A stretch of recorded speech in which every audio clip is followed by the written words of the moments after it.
First up is Sienna Hayes of Cardiff University Boat Club on the Berkshire Station, racing against Natalie Atkinson of Star and Arrow, an alias of Leander Club, of course, on the Buckinghamshire Station. And those two crews have left the state boats. Definitely the better of the two starts. Hayes absolutely flying out the blocks there. You know, she's already got a length on her opposition. Yep. That's a remarkable start. You do wonder when there's so much of a deficit in the opening 10, 15 strokes whether something went wrong in the Star and Arrow crew. She just hasn't had that flow, and there's not the punchiness there that there is in the Cardiff crew. Well, no, Sienna Hayes not messing around. She's already got clear water on her opposition, and that could be a decisive blow dealt in the opening exchanges. Well, as you said, I think sometimes people have different tactics as to how they're going to row a match race, and some people is get out ahead and stay ahead, and it definitely looks like that was her motto for this race. You know, she's already got 2 lengths by the end of the island, which is a very significant lead in this event. Well, I think anyone watching this with a keen eye on latter racing will certainly be interested in the progression of Sienna Hayes. We'll see an umpire's flag go up. She has come across quite significantly. Well, I think in that position, she's nearly 3 lengths up. I think she's at her liberty to do so. Yes. The umpire has lowered his flag, or her flag, which suggests that they're happy with where Sienna is in the river at the moment. And that lead is just eking out with every stroke. I mean, there's a fantastic shot there of her looking at the coverage that she's getting with each stroke and the puddles that she is just clearing by miles. Well, you now wonder, don't you, whether or not Natalie Atkinson of Star and Arrow was just caught by surprise. Yeah, and sometimes it's very difficult. We can hypothesise about what happened on the start line, but sometimes you just don't have a good start for whatever reason. Hypothesise indeed. Yes, we like to philosophise here in the commentary booth, but there's very little philosophical discussion going on here. It's just simply that Sienna Hayes has had the better of the opening exchanges, and indeed approaching the barrier has nearly 3 lengths on her opposition from Star and Arrow, Natalie Atkinson, on the Buckinghamshire Station. And it's looking as if the sculler from Cardiff is just taking her foot off of the gas a little bit now, looking as if she's confident in what's ahead of her, which is the next round. And as Greg said earlier, it's now what do you do? Some people will say, well, I'm going to test my sprint at the finish, or just to see what I've got in there, or I'm going to use this as a training exercise ready for the next round to really capitalise on any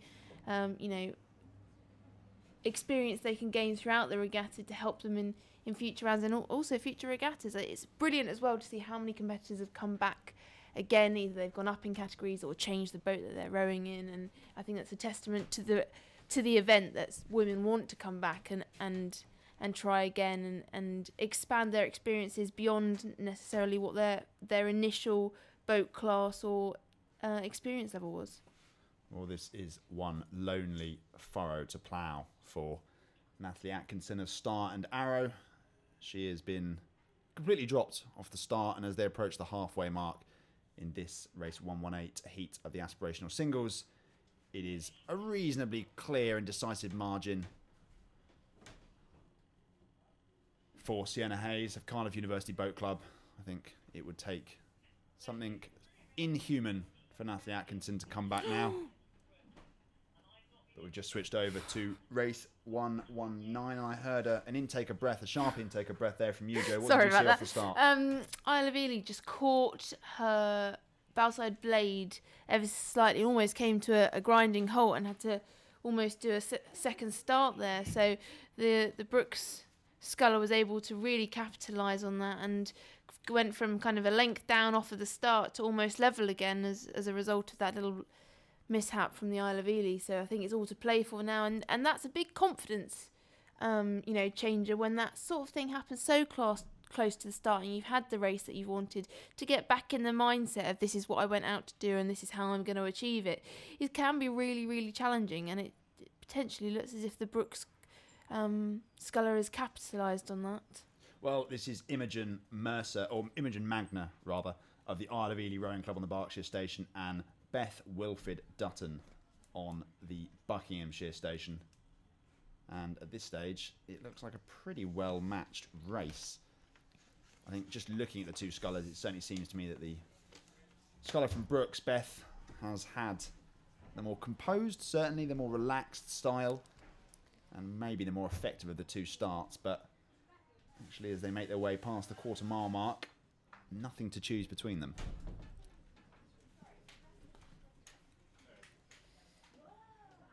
And I'd have to agree with you there. The Brooks rower is just looking so much more long, strong and relaxed there. But still a huge amount of overlap on the two crews. I'm sure the umpire's quite pleased that in this singles heat, we've not got any steering issues currently.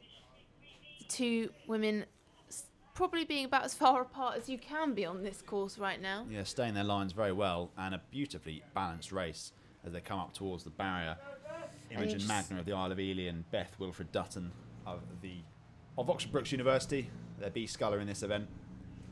Doesn't look like a B sculler to me. She looks very proficient indeed. I think there's a little push going on there. I heard someone shout at her from the bank, someone shout something from somewhere, and I think she's just squeezed out a few metres on her opposition. Maybe looking to put this race to bed as early as she possibly can.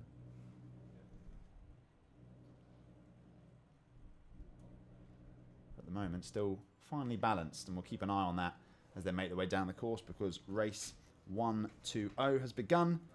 Another heat of the aspirational singles between Ali Jackson of Walton Rowing Club on the Berkshire Station and Grace Bake of Buckinghamshire of American School on the Buckinghamshire Station.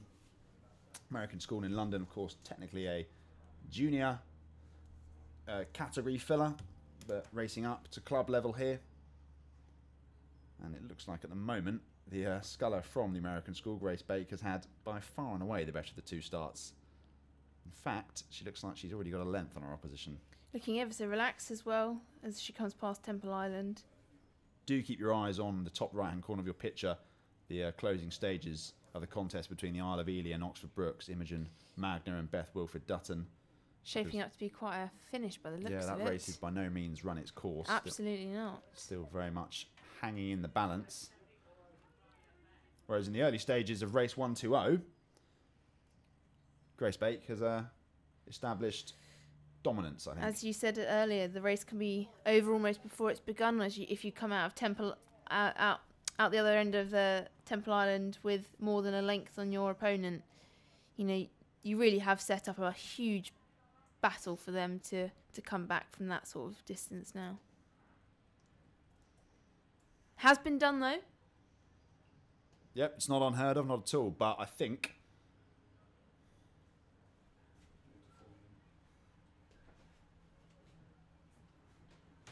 just looking at the right hand side of the screen with the Brooks and Isle of Ely rower, it's looking like the Brooks sculler has it under control, but the camera angle is quite deceptive. It's difficult to see. Well, we can't see the Isle of Ely sculler yet, can we? Well, that's probably a reflection of the fact that the Brooks rower has kind of tied it up nicely.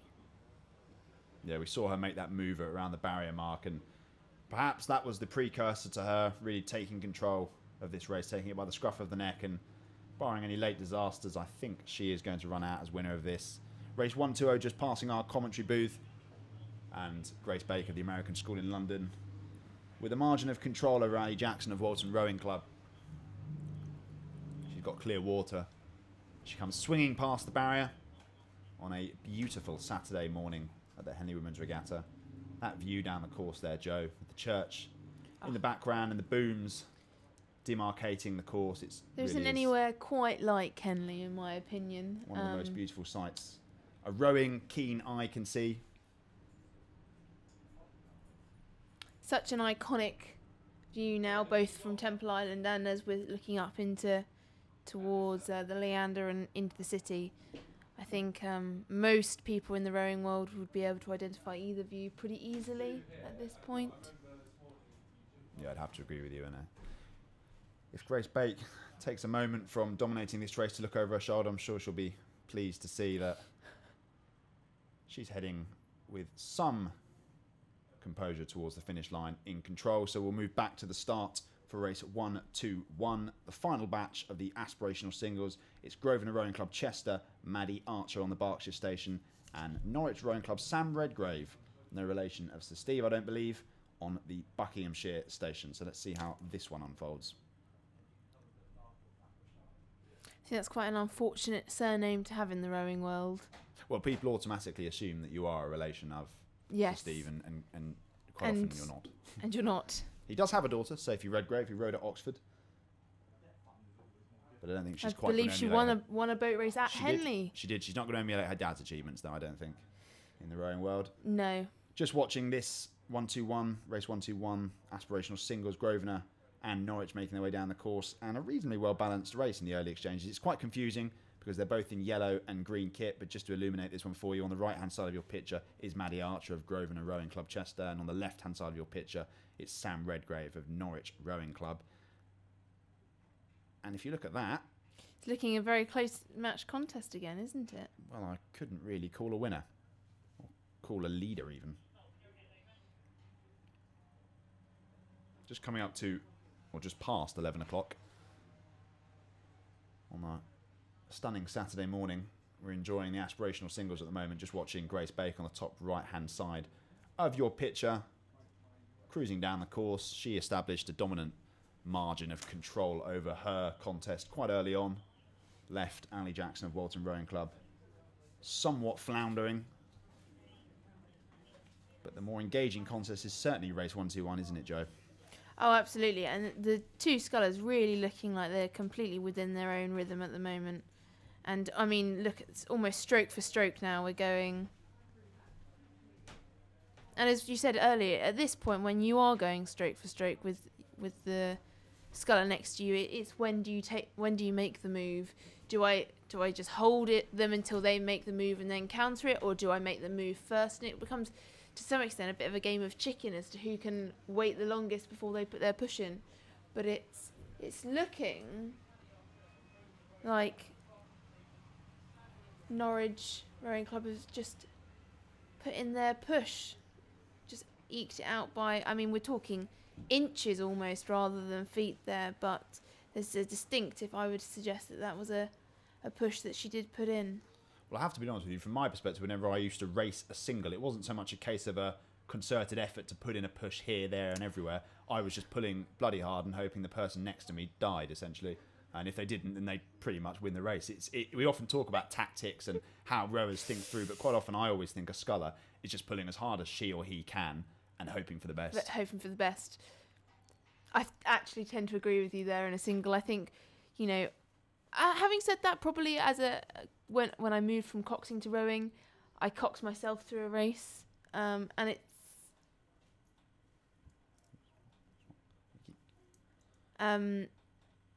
so I would love to know what's going through those girls' heads at the moment, but it's looking like Norwich is just eking out stroke by stroke, just putting a few inches on it.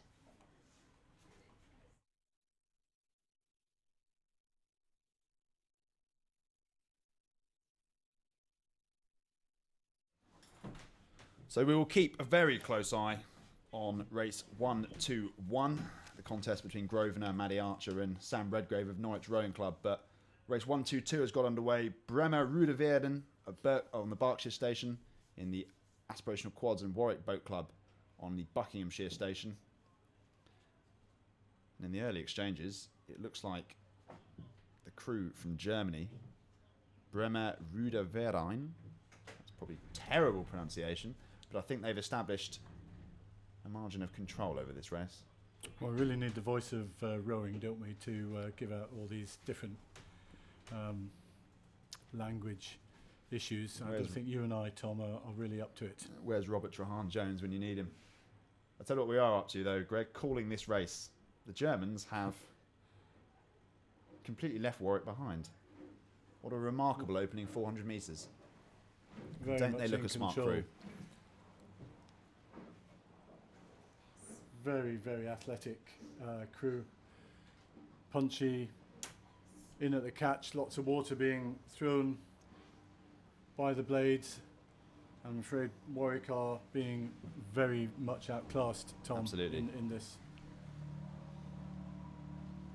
Yeah, this aspirational quads heat. Just looking at the top right-hand side of your picture, the race between Grosvenor and Norwich is unfolding into the closing stages. Norwich still with about half a length lead as they come up towards the line, those two scullers. It's been a fascinating contest, a battle that I'd typically describe as a ding-dong all the way down. And it looks to me like Sam Redgrave of Norwich Boat Club is going to take this, but it's hard to call as the two crews make their way down the course. A matter of strokes left. She has had a good season, Sam Redgrave. She's been to a number of regattas where I've been, and I would say that every regatta I've been to, she's got better and better. Well, she's going to have to up her rate here to see off the advances of Maddie Archer of Grosvenor Rowing Club Chester, because the Grosvenor sculler is still in contact. The rate has gone up from Sam Redgrave, and she's crossed the line, barring umpire intervention, safely ahead of her competitor. I think she's had a great winter too. And if you've had a good winter, it really comes through, doesn't it, in the summer? If you've been able to train, get the weights in. And the weight programs now are so intense. I think Sam Redgrave's had a really good winter, and we're now seeing that come through in the summer. Well done.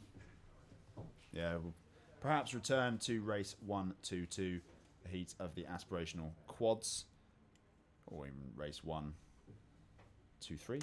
which is what that looks like to me. Canterbridge on the Berkshire station and Gloucester Hartbury on the Buckinghamshire station. Now, quite interesting, Greg, Gloucester Hartbury 4 times winners of the Diamond Jubilee. They haven't entered a quad at Henley Royal Regatta this year. Which is really surprising, isn't it? Because their programme has been going from strength to strength. And I'm really surprised that they haven't done that. Their men's rowing is going well, beginning to pick up a little bit as well. They had an athlete at Munich, didn't they, a few weeks ago, but both crews converging in the middle of the course here, in danger of coaxing the umpire into action early on, but reasonably clean starts from both of those crews. Just a reminder that race 1-2-2 has sort of run its course. Bremer Ruder-Wehrlein from Germany were convincingly in the lead in that one, so we understand that they have won that race, but we'll keep you updated. Yeah.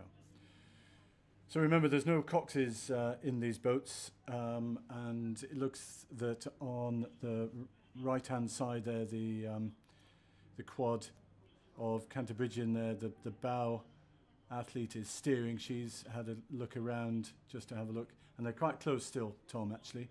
The umpire's been involved with both crews at the moment. He's told both crews to get back onto their own side. They're converging into the middle. That's a little bit better, but dangerous from Canterbridgian. It is. Yeah, they need to get over a little bit. Well, we saw an excellent 8 from Canterbridgian make it through to the next round of the academic or aspirational club 8s, and it will be fascinating to see if their quad can replicate that feat in the quad category. Again, you can see there the rate of Canterbridgian just up. They're putting a bit of a push in. And a lot of crews do that. They have a start, they settle in, and then they immediately go for a push to try and get that half-length lead by the time they get to the barrier. But actually, Gloucester Hartbury longer are not letting them go at all.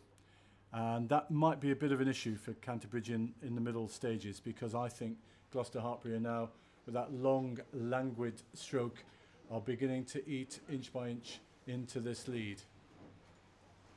Well, you may have just seen in the preceding shot to this one that Bremer Ruder-Wehrlein in race 1-2-2 were comfortably ahead of their opponents from Warwick Boat Club, so we are very much turning our attention to this contest between Canterbridgian on the Berkshire station and Gloucester Hartbury on the Buckinghamshire station, and what a contest it is. Gloucester obviously looking to replicate and continue to build the reputation that they've grown on the sculling circuit as one of the dominant forces, certainly at junior level, and stepping it up to club level on this occasion. But at the moment, Canterbridgian, I think every stroke in this war of attrition just starting to move away. Yes, they just, I don't know, they just seem to want it a little bit more. I know it's lovely to watch a languid stroke, but Gloucester just, there's not as much snap about them as there is with Canterbridgian, but Canterbridgian can't get away. And if Gloucester are going to pull back, it's got to be in the middle stages, because I reckon when we get to a sprint that Canterbridgian would have them. But they're not letting go at all, keeping the blades in the water for an awful long time. Long, long strokes from Gloucester, which you can see from this excellent footage. And every time, Tom, Canterbridgian take a seat, Gloucester seem to bring it back. Absolutely. Yeah, I love quads. Whenever I watch them, there's something about the symmetry and the synchronicity that quads produce that just doesn't, an 8 just doesn't quite do it for me. But we'll keep a close eye on that one. Yeah, that's going to go all the way. But we've got the next race underway, race 124. Another heat of the aspirational quads, and it's contested between Thames Rowing Club on the Berkshire Station and Tideway Sculler School A on the Buckinghamshire Station. Two crews who I imagine will know each other very well, rowing on the same stretch of river, the Tideway where the boat race is contested. And Tom, Thames have already hit the boys, so that would have slowed them down a wee bit. And of course, when you hit the boys, whether it's in a multi-lane race or this match race at Henley, you tend to overcorrect. But I think that shot demonstrating for us that Tideway Scullers have already established a margin of control over this one. So we'll keep our eyes quite firmly planted on the top right-hand side of the picture, which is the race unfolding between Gloucester Hartbury, who I believe have rowed down Canterbridgian. Yeah, they've got a length lead now. It's what we said in that middle of the race. If they were going to make their length matter, that was when they were going to do it. So they were just tracking them. They wouldn't let Canterbridgian get away with anything. And they have rowed through them. And as they come towards the finish now, so they haven't upped their rate at all, and we're coming towards the finish. Just keeping it nice and long, and they've rowed right through Canterbridgian. Suggests to me that maybe Canterbridgian front-loaded this race, hoping that they could break that elastic, and it just hasn't proved decisive enough. I think that's what we said, Tom. They had a really good start. They settled. Then they put in a push, which took them up to, what did we say, about half a length, third of a length. But Gloucester, every time then Canterbridgian put in a push, got a seat up, Gloucester Hartbury would come back at them. That's a powerful looking crew. Very mature as well. To be able to sit half a length down on your opponent and just know when you're going to come through them. As you said earlier, Tom, they've had a great programme. It's a shame we're not seeing those school age crews coming through. Yeah, and they crossed the line. Assuming the umpire doesn't get involved, which I don't think he will in that contest, they crossed the line comfortably ahead of the crew from Canterbridgian, so we'll return to the race that's unfolding in front of us, race 124 between the Tideway Sculler School A, who currently have around 3 lengths advantage over Thames Rowing Club, who, as you said, Greg, actually hit the boys in the opening few strokes, which has had a pretty devastating effect on their ability to contest this heat of the aspirational quads. Yeah, Thames will just be relaxing now. They're what, 2.5 lengths, 3 lengths up now, and they can react to anything that Thames throw at them now. And you can just see, look how relaxed their shoulders are. They know this, bar any accidents, bar any steering problems, they will be winning this heat. Yeah, absolutely. I'm just going to run through a few results we've got on our screen here. Some of the results of the aspirational singles. Cardiff University in race 118 were winners by 4.5 lengths over Star and Arrow. Oxford Brookes University beat the Isle of Ely in race 119 by 4.5 lengths as well. American School Grace Bake beat Ali Jackson of Walton Rowing Club 120 by 2.5 lengths. Sam Redgrave of Norwich Rowing Club edged out stern competition from Grosvenor Rowing Club Chester to win by half a length in race 121. Race 122 we saw Bremer Rudeverein of Germany beat Warwick Boat Club pretty comfortably by 4.5 lengths, and Gloucester Hartbury just crossed the line 1.5 lengths up after an impressive contest and tussle all the way down the course to beat Canterbridgian. So we've got Tideway Scullers and Thames on the course. That one looks like a pretty much sewn up affair, so we'll return up to the start for race 125 on the Berkshire Station. Amsterdam Studenten Royhevenedig Neerhouse, a composite with USR Triton on the Berkshire Station, and Mortlake Anglia and Alpha Boat Club on the Buckinghamshire Station. Greg, I have to confess, I've been practicing that name for quite some time. And there's no doubt that you've smashed it. Thank you very much. That's actually, I might retire on that, to be honest. It's not going to get any better for me here at Henley Women's Regatta. Really, really well done. I'm not going to even attempt it. I've not been practicing. Well, let's call them the Dutch crew, because at the moment, just like the Germans did, they're showing no fear of the Henley course at all and already have clear water on their opposition. Yeah, they've had to come back to their own side. They just veered into the middle of the course there. But they've got a length just past Temple Island already and looking set to take this all the way. This is what you would kind of expect, though, Tom, in the heats of these races, where you perhaps get a very strong crew over a less strong crew and the distances go. But as I said earlier, we've had some already, Saturday morning, we've had some fantastic racing. We seem to be zigzagging between races that are decided in the first 10 strokes and races that are contested all the way down the course, which is excellent for us because it means that we've got something to commentate on. But in this case, the Dutch putting paid to that theory and actually demonstrating that there is no love lost between the two crews. Composite between ASR Neerhuis, one of the foremost university centres of rowing in Holland, and USR Triton, who I haven't heard of before, I confess, but showing no signs that they are flagging here. They've got 2 lengths on the crew from Mortlake Anglia and Alpha Boat Club. Bowgirl there had a little look over her shoulder. She's probably pretty staggered to see that the Dutch crew have basically moved off into the distance. Yeah, and the difference here is really the power going down, because the Mortlake girls are excellent scullers, but they just can't match the power of the Dutch girls at the moment. And you just saw at the top left of that picture there, the Dutch girls just wavered off, but the umpire's not going to get too involved now because they're 3 to 4 lengths ahead. And as long as they're not throwing puddles down towards the Mortlake crew, you can see how lovely relaxed the Dutch crew is. Composed, I think, is the word. I think you're right.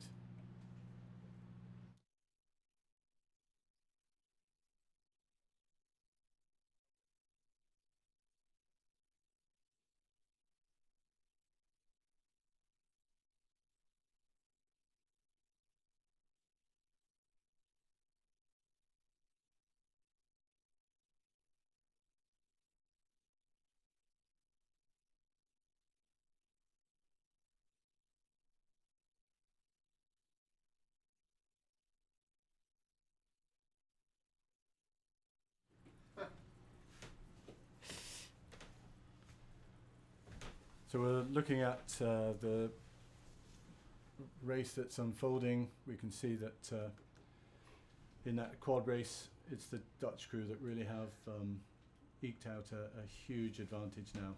And bar any huge mishap, we'll go through to the next round where they will be expecting a greater competition than the very neat scullers from Mortlake have been able to give. Just nice and relaxed now, Joe, aren't they, coming? Ever so relaxed, but when you've got that view of a crew that far behind or in front of you from the rower's perspective, there's not much else that you'll be feeling apart from quite relaxed and almost looking forward to the next race. I would think their heads have probably had a quick flick at, okay, what we're going to do for the next race when they've got that margin. And for an umpire, a joy of a race to follow behind, because no upsets, no steering incidences. As Tom said, it was kind of done and dusted within the first 20 strokes, I think. And we're back